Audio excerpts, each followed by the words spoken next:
আসসালামু আলাইকুম। আমি মোহাম্মদ ইমরুল কায়েস। আমার হোম ডিস্ট্রিক্ট মাগুরা এবং আমার প্রফেশন আমি বাংলাদেশ বিএনএমসি রেজিস্টার্ড নার্স এবং প্রাইমারি ফিজিশিয়ান। আমার কোর্সের নাম certificate in comprehensive men's health. আমার কোর্সের ক্লাস টিচার ডাক্তার পবিত্র কুমার শীল। কোর্সটি আমার জন্য অত্যন্ত শিক্ষণীয় ছিল, কাজেই কোর্সটি অত্যন্ত গুরুত্বপূর্ণ। আজকের আমার আলোচনার বিষয় ডিপ্রেশন নিয়ে আমি কিছু কথা বলবো।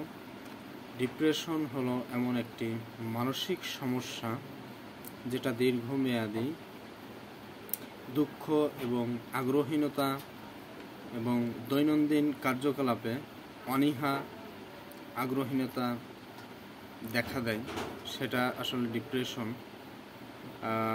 পুরুষের ক্ষেত্রে ডিপ্রেশন বিভিন্ন রূপে দেখা দেয়, যেমন অত্যন্ত রাগী মেজাজ, খিটখিটে, একাকিত্ব থাকা, লোকজনের ভিড়ে না যাওয়া, সবসময় খোলা আকাশে ফাঁকা জায়গা থাকতে মন চাওয়া এবং অপর্যাপ্ত পরিমাণ ঘুম। আসলে ডিপ্রেশনটা এখন কেন হয়, এটার কারণ কি? ডিপ্রেশন হয় সাইকোলজিক্যাল কারণ আছে, সেটার কারণে হতে পারে, জেনেটিক্যালি হতে পারে, বায়োমেকানিক্যাল কারণে হতে পারে। এছাড়াও ড্রাগ অ্যাডিক্টেড যারা, তাদের ক্ষেত্রেও ডিপ্রেশন হতে পারে। এখন ডিপ্রেশন হতে পরিত্রাণের উপায় কি? আমরা কীভাবে থেকে পরিত্রাণ পাব?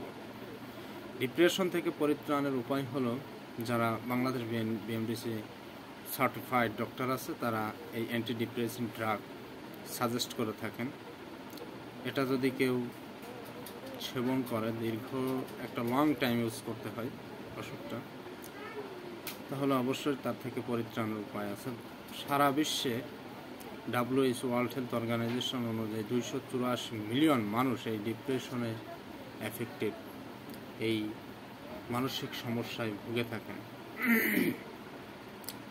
ডিপ্রেশন থেকে অ্যান্টি ডিপ্রেসেন্ট যে ড্রাগগুলো, সিলোফ্রাম, ডেসিপ্রামাইন, ট্রাইমিপ্রামাইন, ডিপক্সিটিন, ইমিপ্রামিন, তারপরে অ্যামিট্রিপ্লিন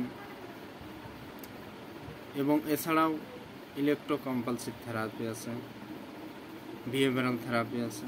এই সকল থেরাপির মাধ্যমে তার এই দুশ্চিন্তাকে, অর্থাৎ ডিপ্রেশন যে ডিজিজটা, সেটাকে দূর করা সম্ভব।